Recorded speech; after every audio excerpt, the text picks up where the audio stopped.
नमस्ते साथियों, कैसे हैं आप सभी लोग अच्छे हैं मेरे भाई। तो साथियों, मैं आप सभी साथियों के लिए एसएससी एमटीएस एग्जाम से रिलेटेड मैं डेली आप लोगों के लिए यहाँ पे प्रश्न कराते हैं। तो मेरे भाई इतने महत्वपूर्ण प्रश्न करा रहे हैं जो आपके एसएससी एमटीएस एग्जाम के लिए इम्पोर्टेंस है, क्योंकि मेरे भाई हम जो भी प्रश्न लाते हैं वह नए प्रश्न के लिए नए प्रश्न लेकर आते हैं। डेली क्लास होती है, आप लोग जो है लाइव क्लास भी कर सकते हैं। ठीक है मेरे भाई, तो इम्पोर्टेंस ये क्लास है, ये सेशन इम्पोर्टेंस होगा। आप लोग कंप्लीटली पूरा वीडियो को देखिएगा, क्योंकि इसमें 36 प्रश्न हैं और 36 जो प्रश्न होंगे ये आपके लिए बहुत ज़्यादा इंपॉर्टेंस है। आने वाले जो एग्जाम है ना उनके लिए बहुत ज़्यादा हेल्प करेंगे, तो आप लोग जरूर देखिएगा। 36 में से आप अगर मेरे भाई 30 प्रश्न सही कर दीजिएगा ना तो ये आपके लिए सबसे बेस्ट अपॉर्चुनिटी हो जाएगा। तो आइए हम लोग अपने देखते हैं जो आज की सेशन का जो सबसे बेस्ट प्रश्न है उसको देखते हैं। ओके, तो मेरे भाई आप लोग से रिक्वेस्ट है कि थोड़ा सा आप लोग हेल्प कर दीजिएगा, सेशन को शेयर कर दीजिएगा। चैनल पर नए हैं तो चैनल को फॉलो आप लोग जरूर कर लीजिएगा, इस परिवार से जुड़ लीजिए आप लोग। ओके, तो देखिए यहाँ पे जो फर्स्ट प्रश्न है कि निम्न में से कौन सा विकल्प संतुलित आहार का एक उदाहरण है। बर्गर, इसके बाद चिप्स, कोल्ड ड्रिंक। ओके, बी देखिएगा तो रोटी सब्जियां कोल्ड ड्रिंक हो जाएगा। तो मेरे भाई यहाँ पे आगे देखिए रोटी दाल और सब्जियां, तो आप लोग सी ऑप्शन को सही करिएगा। मेरे भाई यहाँ पे जो सही आंसर हो रहा है ऑप्शन सी सही हो रहा है, क्योंकि संतुलित आहार का बोला है। तो संतुलित आहार यहाँ पे कौन सा होगा, रोटी होगा, ओके, दाल होगा और सब्जियां होगा। ये संतुलित आहार के रूप में इसको जाना जाता है। क्योंकि इससे हम लोग को प्रोटीन मिलता है, कार्बोहाइड्रेट प्राप्त होता है, अनेक प्रकार के जो है आवश्यक पोषक तत्व हम लोग को रोटी से, दाल से, सब्जियां से मिलता है। तो इसलिए मेरे भाई हम लोग इसको संतुलित आहार के रूप में जानते हैं। राइट है, तो आप लोग सी ऑप्शन को सही कर लीजिएगा। नेक्स्ट देख लीजिएगा दूसरा। यहाँ पे सेकंड प्रश्न है कि निम्न में से कौन सा अपने आप में संतुलित भोजन है और किशोरों के लिए सबसे अच्छा माना जाता है। दाल, इसके बाद रोटी, चावल और दूध, और मेरे भाई डी में देखेंगे सब्जी दिया गया है। तो मेरे भाई यहाँ पे दूध जो हो जाएगा ना ये मेरे भाई सही आंसर हो जाएगा, क्योंकि दूध जो है इसमें संपूर्ण पौष्टिक आहार उपलब्ध होते हैं दूध में। इसलिए जो छोटे किशोर बच्चे होते हैं उनके लिए सबसे दूध जो होता है ये संतुलित भोजन के रूप में, पौष्टिक आहार के रूप में इसको माना जाता है। राइट है, तो मेरे साथियों आप लोग यहाँ पे सी ऑप्शन को राइट करिएगा, सही हो जाएगा। नेक्स्ट आगे देख लीजिएगा, तीसरा प्रश्न है। तीसरा जो प्रश्न है कि NRDWP इसका पूर्ण रूप क्या हो जाएगा। NRDWP इसका पूर्ण रूप क्या होगा, तो national rural drinking water programme. आप लोग यहाँ पे ए ऑप्शन ही सही हो रहा है, national rural drinking water programme, ये सही हो जाएगा क्योंकि इंपॉर्टेंस है, ये ध्यान में रख लीजिएगा। तीसरा प्रश्न राइट है। आगे देख लीजिएगा, अगला जो प्रश्न है ये बहुत ज्यादा इंपॉर्टेंस है मेरे भाई, हम इस पर स्टार डाल देते हैं। अंत्योदय अन्न योजना कब शुरू की गई थी। अंत्योदय अन्न योजना जो है मेरे भाई कब इसको शुरू की गई थी। अक्टूबर 2000, अक्टूबर 2001, अक्टूबर 2002 और दिसंबर 2000 में शुरू किया गया था। बहुत इंपॉर्टेंस है, तो साथियों आप लोग डी विकल्प को सही कर लीजिएगा। अंत्योदय अन्न योजना की शुरुआत 2000 ईस्वी में हुआ था। ठीक है, ओके। नेक्स्ट देख लीजिएगा, अगला जो प्रश्न है 5 नंबर। यहाँ पे जो 5 प्रश्न है कि $5 के नोट पर किस अमेरिकी राष्ट्रपति का चित्र होता है। जो $5 का नोट होता है जो अमेरिका देश में चलता है ना, जहाँ पे डॉलर चलता है, तो उस पर अमेरिकी राष्ट्रपति का चित्र होता है, किसका है भैया, तो George Washington, Thomas Jefferson, Abraham Lincoln, edu Jackson का हो जाएगा। तो मेरे भाई यहाँ पे आप लोग अब्राहम लिंकन को सही कर लीजिएगा। ये जो होगा $5 के जो नोट है ना इस पर अमेरिकी जो चित्र राष्ट्रपति हैं अब्राहम लिंकन, इनका जो है दोस्तों चित्र देखने को मिलता है, क्योंकि जो अब्राहम लिंकन थे ये अमेरिका देश के 16वें राष्ट्रपति थे। मेरे भाई याद रख लीजिएगा, ये जो थे अब्राहम लिंकन अमेरिका देश के 16वें राष्ट्रपति थे। ठीक है, आगे देख लीजिएगा, अगला प्रश्न आता है 6 जो प्रश्न है कि तमिल साप्ताहिक पत्रिका कुडी अरसु, बहुत इंपॉर्टेंस है ये।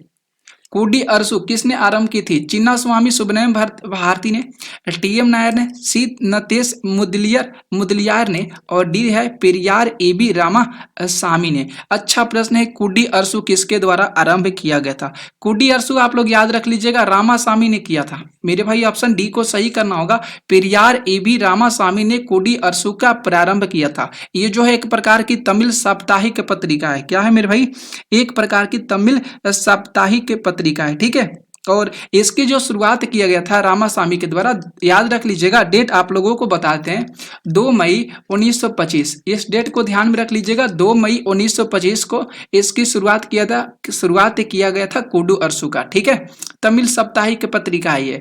7 आते हैं। 7 प्रश्न है कि प्रसिद्ध पुस्तक the economic history of India के लेखक कौन है? ये भी मस्त है। The economics history of India के लेखक कौन है? दादा भाई नौरोजी, पीसी दंता, आरजी भंडारकर, और डी है आरसी दंत हो जाएगा। तो मेरे भाई आरसी दंत को सही कर लीजिएगा। ये जो पुस्तक आप लोग देख रहे हैं ना, the economics history of India, ये पुस्तक जो है आरसी दंत का है। किसका है मेरे भाई? आरसी दंत का है। ठीक है, ओके। अगला देख लीजिएगा प्रश्न, अगला है 8 प्रश्न है। अगला प्रश्न है कि the seven since of being a mother पुस्तक के लेखिका कौन है? दिवकल खन्ना, इसके बाद ताहिर कश्यप खुराना, आलिया भट्ट, और डी है मेरे भाई करीना कपूर। बहुत सुंदर सा बेस्ट प्रश्न है ये। तो ताहिर कश्यप खुराना को सही करना होगा। ताहिर कश्यप खुराना यहाँ पे सही हो जाएंगे, राइट। नेक्स्ट देखिएगा प्रश्न 9 जो प्रश्न है कि मनुष्य, पशु एवं पौधे के अवशेष की प्राचीनता का निर्धारण किस विधि से करते हैं? कार्बन यहाँ पे 14 पद्धति, ओके, ताप संदीप्त विधि, पोटेशियम ऑर्गन विधि, स्टोन हैमर विधि। तो मेरे साथियों, जो कार्बन डेटिंग विधि होता है ना, ये जिसमें मनुष्य होते हैं, पशु होते हैं, पौधे के अवशेष होते हैं, तो इनका निर्धारण तो कार्बन डेटिंग, यहाँ पे एक को सही कर लीजिएगा, वही होता है कार्बन 14 पद्धति होता है। क्या होता है?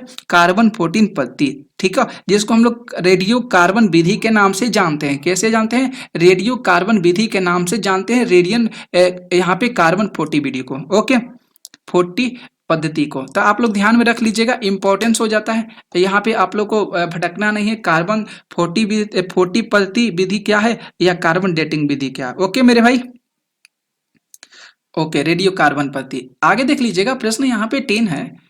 उत्तर भारत को दक्षिण भारत में कौन पर्वत अलग करता है? जो उत्तरी भारत है और दक्षिणी भारत है, इसके बीच में कौन सा पर्वत इसको अलग करता है? हिमालय पर्वत, विंध्य पर्वत, पूर्वी घाट, और मेरे साथियों पश्चिमी घाट दिया गया है। तो मेरे भाई यहाँ पे आप लोग विंध्य पर्वत को सही कर लीजिएगा। क्या होगा मेरे भाई? विंध्य पर्वत आप लोग यहाँ पे सही कर लीजिएगा, ये सही हो जाएगा। ठीक है ना, विंध्य पर्वत जो है सतपुड़ा की पहाड़ियों का एक भाग माना जाता है। किसका मेरे भाई? सतपुड़ा की पहाड़ियों का। ओके, ठीक है, आगे देख लीजिएगा प्रश्न अगला है 11 प्रश्न है कि भारत में शुतुरमुर्ग के अंडों के अवशेष किस युग से प्राप्त होते थे? भारत में शुतुरमुर्ग के अंडों के अवशेष किस युग से प्राप्त होते थे? पूरा पाषाण युग, इसके बाद मध्य पाषाण युग, नव पाषाण युग, और यहाँ पे दिया है उपयुक्त में से कोई नहीं हो जाएगा। तो मेरे भाई यहाँ पे कर लीजिएगा, सही आंसर सही होगा पूरा पाषाण युग में। भारत में शुतुरमुर्ग के अंडों के अवशेष किस युग से प्राप्त होते थे? पूरा पाषाण युग से होते थे। ओके मेरे भाई, ये सही होगा। नेक्स्ट देखेंगे 12 प्रश्न है कि पहले खाली स्थान दिया है कि 3 सक्रिय रूप रेटिनॉल, इसके बाद रेटिनॉल और रेटिनोइक एसिड होते हैं किसमें? विटामिन बी में, विटामिन ए, विटामिन डी और विटामिन सी में। बहुत अच्छा ये जो है प्रश्न है। तो मेरे साथियों विटामिन ए को सही करिएगा, जिसका हम लोग रासायनिक नाम रेटिनॉल के नाम से जानते हैं। किस नाम से जानते हैं? रेटिनॉल के नाम से जानते हैं। यह जो विटामिन ए होता है मेरे दोस्तों, ये वसा में घुलनशील होता है। क्या होता है मेरे भाई? ये जो विटामिन ए है, ये वसा में घुलनशील होता है, और इसकी कमी से मेरे साथियों कौन सी रोग होती है? तो विटामिन ए की कमी से रक्तवंधी रोग होता है। कौन सी रोग होता है? रक्तवंधी रोग होता है। इसके खाने के लिए सबसे क्या सर्वोत्तम माना जाता है? तो गाजर खाना चाहिए। खाना चाहिए कि नहीं खाना चाहिए? खाना चाहिए। हरी जो पत्तेदार जो होता है ना, हरी पत्तेदार सब्जियां होता है, इसको खाना चाहिए मेरे दोस्तों। इसके बाद बात करेंगे सब्जी जो होते हैं, सब्जी खाना चाहिए। ओके, जो हरी हरी सब्जियां है, दूध खाना चाहिए मेरे भाई। मछली खाना चाहिए कि नहीं खाना चाहिए? कहिएगा यस सर। ये सारे जो है विटामिन ए जो है प्रचुर मात्रा में इस सारे के अंदर पाए जाते हैं, राइट। ठीक है, नेक्स्ट देख लीजिएगा प्रश्न 13 है। 13 प्रश्न है कि कौन सा विटामिन हमारी आंखों और त्वचा को स्वस्थ रखता है? कौन सी विटामिन हमारी आंखों और त्वचा को स्वस्थ रखता है? तो विटामिन ए है मेरे भाई, जो अभी जस्ट आप लोगों को बताए हैं कि विटामिन ए जो है यह हमारी आंखों और त्वचा को भी सुरक्षित रखता है। ठीक ना, विटामिन ए। और इसके ए का रेटिनॉल होता है इसका जो है रासायनिक नाम।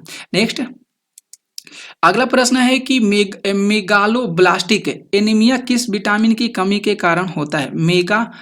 मेगालोब्लास्टिक एनीमिया जो है किस विटामिन की कमी से होता है? तो मेरे साथियों आप लोग देखिए B2 सी है, B9 और ए है। तो आप लोग सी ऑप्शन को सही कर लीजिएगा मेरे भाई। यहाँ पे जो है सी ऑप्शन को सही कर लीजिएगा। विटामिन बी नाइन की वजह से मेरे भाई मेगालोब्लास्टिक एनीमिया रोग जिसको बोला जाता है, ये क्या है? तो त्वचा इससे फट जाता है। त्वचा क्या होता है मेरे भाई? फट जाता है। क्या होता है? त्वचा होता है फट जाता है। इसमें आंख जो होते हैं लाल हो जाते हैं। क्या होते हैं मेरे भाई? आंख जो होते हैं लाली आई थी, आंख जो होते हैं लाल हो जाते हैं मेरे दोस्त। तो ये सारी कुछ ध्यान में रख लीजिएगा, छोटे छोटे पॉइंटे को आगे पढ़ेंगे। आगे देख लीजिएगा। अगला है 15 की भारत सरकार ने 2015 में एलईडी बल्बों को बदलने में मदद करने के लिए कौन सी योजना की घोषणा की थी? अच्छा प्रश्न है। तो कौन सी योजना की घोषणा की गया था? एकीकृत विद्युत विकास योजना, इसके बाद दीनदयाल उपाध्याय ग्राम ज्योति योजना, सभी के लिए अफोर्डेबल एलईडी के द्वारा उन्नत ज्योति। इसको हम लोग सही कर लेंगे। सी ऑप्शन ये मेरे साथियों यहाँ पे जो है सही हो जाएगा। 2015 में शुरुआत किया गया था। कब लागू किया गया था मेरे भाई? 2015 में किया गया था, ध्यान रख लीजिएगा। आगे बताना होगा। 16 प्रश्न है कि निम्नलिखित में से कौन सा फोटो इलेक्ट्रॉनिक उपकरण डिजिटल अनुप्रयोग के लिए सबसे उपयुक्त माना जाता है? फोटोवोल्टिक सेल, फोटो उत्सर्जक सेल, फोटो डायोड, और मेरे भाई डी में देखिएगा नन हो जाएगा। तो कहिएगा सर यहाँ पे जो सही आंसर होगा, राइट आंसर कर लीजिएगा। Option A photovoltaic cell is right answer होगा। ओके साथियों, नेक्स्ट आगे देख लीजिएगा। 17 प्रश्न है कि किसी विखंडनीय द्रव्य का क्रांतिक द्रव्यमान कितना होता है? बहुत अच्छा मस्त और प्रश्न है। किसी विखंडनीय द्रव्य का क्रांतिक द्रव्यमान कितना होता है, क्या होगा? ओके, तो 1 किलोग्राम समतुल्य श्रृंखला अभिक्रिया हेतु आवश्यक न्यूनतम तापमान, ऑप्शन बी यहाँ पे मेरे दोस्त सही हो जाएगा। ऑप्शन बी को आप लोग सही कर लीजिएगा। श्रृंखला अभिक्रिया हेतु आवश्यक न्यूनतम द्रव्यमान होगा। नेक्स्ट 18 प्रश्न है कि फलों को जबरदस्ती पकाने के लिए किस गैस का उपयोग किया जाता है? इथेन का, यहाँ पे इथेन है, एथिलीन, मेथिलीन, और यहाँ पे दिया गया है नन ऑफ दीज हो जाएगा मेरे साथियों। एथिलीन का किया जाता है ना दोस्तों, किसका प्रयोग किया जाता है? तो कहिएगा सर एथिलीन का प्रयोग किया जाता है, राइट। नेक्स्ट देखिएगा प्रश्न 19 प्रश्न है कि निम्नलिखित में से किसकी ऑक्टेन संख्या शून्य होती है? ऑक्टेन संख्या किसका शून्य होता है? Iso octane, neo octane, n octane, उपयुक्त में से एक से अधिक। तो डी ऑप्शन को कर लीजिएगा, सही हो जाएगा। डी यहाँ पे जो होगा एक से अधिक होना चाहिए। डी ऑप्शन यहाँ पे सही हो जाएगा।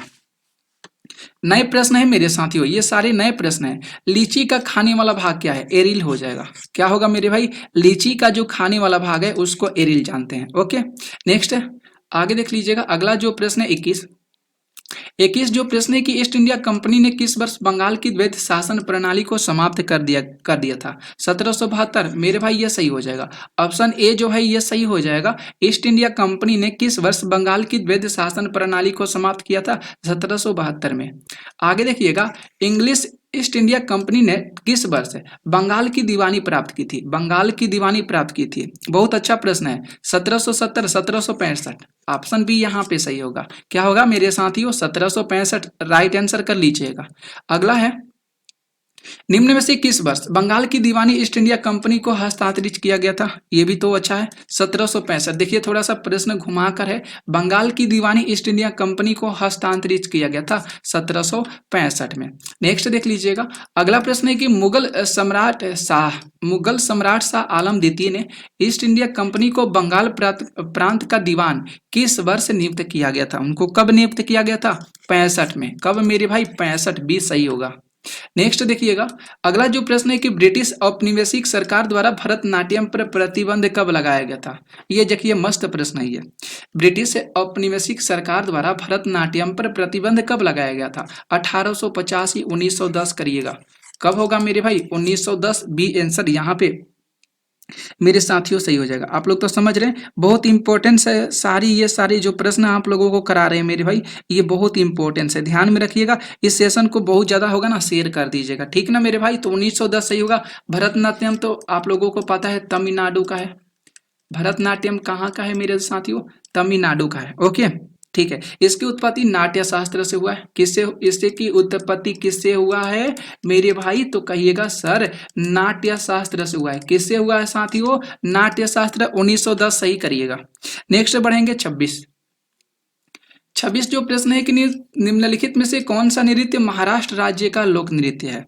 महाराष्ट्र राज्य का लोक नृत्य है घूमर, भांगड़ा, गरबा, धनगरी राजा। धनगरी गाजा को सिलेक्ट कर लीजिएगा। महाराष्ट्र राज्य का लोक नृत्य कौन सा है, धनगरी गाजा, यहाँ पे सही हो जाएगा। नेक्स्ट देखेंगे प्रश्न 27। 27 है कि वर्ष 1920 के 21 के आसपास किस नदी के किनारे खुदाई के दौरान हड़प्पा शहर मिला था। झेलम, इसके बाद ब्यास, चेनाब और डी है यहाँ पे रावी। मेरे भाई रावी नदी हो जाएगा। क्या होगा मेरे साथियों, यहाँ पे रावी नदी हो जाएगा, जो पाकिस्तान के मिटगोमरी जिले में जो है रावी नदी के तट पर 1920 से 21 के आसपास इसके दौरान यह मिला था। ठीक है। अगर उत्खनन की बात करते हैं तो पता है दयाराम साहनी के द्वारा किया गया था। आगे देखिएगा प्रश्न 28। 28 है कि सिंधु घाटी सभ्यता के किस शहर का शाब्दिक अर्थ मृतकों का टीला होता है। मेसोपोटामिया, मोहनजोदड़ो, बालकोट और डी है हड़प्पा। तो यहाँ पे मोहनजोदड़ो होता है। मोहनजोदड़ो का जो होता है शाब्दिक अर्थ मृतकों का टीला होता है। क्या होता है, मृतकों का टीला, जो दुनिया का सबसे पुराना नियोजित जो उत्कृष्ट शहर माना जाता है मृतकों का टीला, मोहनजोदड़ो। बी ऑप्शन सही। आगे मोहनजोदड़ो, ये तो आप लोग को अभी बताया, मोहनजोदड़ो शब्द का क्या अर्थ होता है, मृतकों का टीला। आगे देखिएगा प्रश्न 30 है। 30 प्रश्न है कि भारत सरकार द्वारा पर्यावरण और वन की सुरक्षा के लिए किस वर्ष एनजीटी मतलब नेशनल ग्रीन ट्रिब्यूनल की स्थापना की गई थी। बहुत अच्छा प्रश्न, मस्त प्रश्न है आप लोगों के स्क्रीन पर। 2010 यहाँ पे मेरे साथियों सही कर लीजिएगा। नेक्स्ट होगा अगला प्रश्न है कि भारत के किस शहर ने सबसे पहले पानी के नीचे मेट्रो की शुरुआत की थी। पानी के नीचे मेट्रो की शुरुआत की थी कोची, विशाखापत्तनम, बेंगलुरु, कोलकाता होगा। क्या होगा मेरे भाई, डी ऑप्शन को सही करिएगा, कोलकाता हो जाएगा। आगे अगला प्रश्न है कि भारत की G20 अध्यक्षता में पर्यटन कार्य समूह की बैठक कहाँ हुई थी। पटना में हुआ था, श्रीनगर, जम्मू कश्मीर। तो मेरे भाई यहाँ पे जो होगा G20 अध्यक्षता में पर्यटन कार्य समूह की जो बैठक कहाँ पे किया गया था मेरे साथियों, किया गया था श्रीनगर, जम्मू कश्मीर में किया गया था। बी को सही कर लीजिएगा। राइट। नेक्स्ट बता दीजिएगा मेरे भाई 33 प्रश्न है। उपन्यास टॉम्ब ऑफ सैंड के लिए अमेरिकी अंतर्राष्ट्रीय बुकर पुरस्कार 2022 किसने ने जीता। अच्छा प्रश्न, मस्त और शानदार प्रश्न है। उपन्यास टॉम्ब ऑफ सैंड के लिए अंतर्राष्ट्रीय बुकर पुरस्कार 2022 किसने जीता है। 2022 किसने जीता है, Geetanjali Shree Daisy Rockwell. Option A सही होगा, गीतांजलि श्री डेजी रॉकवेल को सही कर लीजिएगा, ए ऑप्शन सही होगा। ओके।